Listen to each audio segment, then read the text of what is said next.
Hi friends, welcome to another video. Nimsha Priya, Kerala based Indian nurse, Yemen நாட்டில் July 16th அன்னைக்கு execution வந்து Yemen அரசு திட்டமிட்டு இருந்த நிலையில் இந்தியா தரப்பில் எக்ஸ்டர்னல் அஃபேர்ஸ் வந்து நிறைய எஃபர்ட்ஸ் வந்து மேற்கொண்டிருக்காங்க. அதில் வந்து குறிப்பிட்டு சொன்னோன்னா grand mufti of India AP Abubakar Musliyar அவர் வந்து எமினி ரிலிஜியஸ் லீடர்ஸ் கிட்ட வந்து ஒரு நெகோசியேஷன் ஆனது வந்து மேற்கொண்ட அந்த நிலையில தான் நிம்ஷா பிரியாவோட அந்த எக்ஸிக்யூஷன் வந்து ஜூலை 16th போஸ்ட்போன் செய்யப்பட்டது அப்படிங்கிறது தான் நம்ம ப்ரீவியஸ் வீடியோ கூட மேக் பண்ணியிருப்போம். நிம்ஷா பிரியா தொடர்பான அப்டேட்ஸ் வந்து பேக் டு பேக் வந்துகிட்டே இருக்கு. இந்த மீன் டைம் ஜூலை 16th அன்னைக்கு அந்த இறந்து போன எமினி சிட்டிசன் தலால் அப்து மெக்தி அவருடைய பிரதரை கூப்பிட்டு ஒரு நெகோசியேஷன் வந்து பேசியிருக்கிறாங்க. அதன் முடிவில் வந்து பார்த்தீங்கன்னா அவருடைய பிரதர் என்ன சொல்லியிருக்காரு அப்படின்னு பார்த்தீங்கன்னா, நீங்கள் காசு கொடுக்கறது வந்து எங்களுக்கு வந்து ஒரு அப்செட்டாக இருக்கு. அந்த பெண்ணால் இப்போ என் பிரதர் உயிரோட இல்லை. ஸோ அந்த பெண்ணுக்கு ஷரியா லா பிரகாரம் அந்த எக்ஸிக்யூஷன் தான் கரெக்டான தண்டனையாக இருக்கும். We don't accept any blood money அப்படின்னு சொல்லிட்டு திட்டவட்டமாக வந்து தெரிவிச்சிருக்கிறாரு. ஸோ கியூசாஸ் ஆர் தியா அப்படின்னு கேள்வி எழுப்புனதுக்கு வந்து பார்த்தீங்கன்னா அவங்க ஃபேமிலி தரப்பில் கியூசாஸ் வந்து பண்ணணும் அப்படின்னு சொல்லிட்டு சொல்லியிருக்காங்க. இந்த கியூசாஸ் அப்படின்னா என்ன அர்த்தம்னு பார்த்தீங்கன்னா,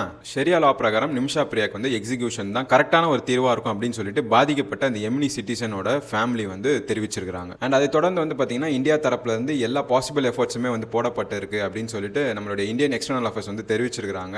அண்ட் ஸ்டில் வந்து பாத்தீங்கன்னா tribal elders, Indian diplomats and activist மூலமா வந்து பேச்சுவார்த்தை வந்து இன்னுமே வந்து ட்ரை பண்ணிட்டு இருக்கிறாங்க. பட் அந்த ஃபேமிலி வந்து அந்த பிளட் மணி ஆனதை வந்து ஏத்துக்கிற நிலைமையில இல்லை அப்படிங்கிறது தான் இப்போ வந்திருக்கக்கூடிய ஒரு செய்தியா இருக்கு. ஸோ ஜூலை 18th வந்து சுப்ரீம் கோர்ட்ல அதோட டீடைல் அறிக்கை வந்து வெளியே வரப்போகுது. ஸோ அதில் தான் வந்து கிளியர் கட்டாக என்ன சொல்லியிருக்காங்க அப்படிங்கிறது வந்து தெரிய வரும். So is there any other chance to save her அப்படிங்கிற அந்த கொஸ்டின் தான் வந்து பார்த்தீங்கன்னா எல்லார் மனசுலையுமே இப்போ எழுந்துட்டு இருக்கு. பட் ஒரு நேரோ விண்டோ தான் வந்து இப்போ இருக்கு. ஆல்மோஸ்ட் வந்து அந்த விண்டோ வந்து க்ளோஸ் ஆகிற அந்த நிலைமையில தான் இருக்கு. So let's hope for the best. என்ன நடக்கும் அப்படிங்கிறது வந்து பொறுத்து இருந்து தான் பார்க்கணும். நிறைய அப்டேட்ஸ் வந்துட்டே இருக்கு. So subscribe to Pals Up. நிறைய பேர் வந்து சப்ஸ்கிரைப் பண்ணாமல் இன்னும் பார்த்துட்டு இருக்கீங்க. Please to subscribe and give your support to me. நிறைய கான்டென்ட்ஸ் வந்துகிட்டே இருக்கு. And also follow our official Instagram page Pals Up official. I'll see you guys in the next video.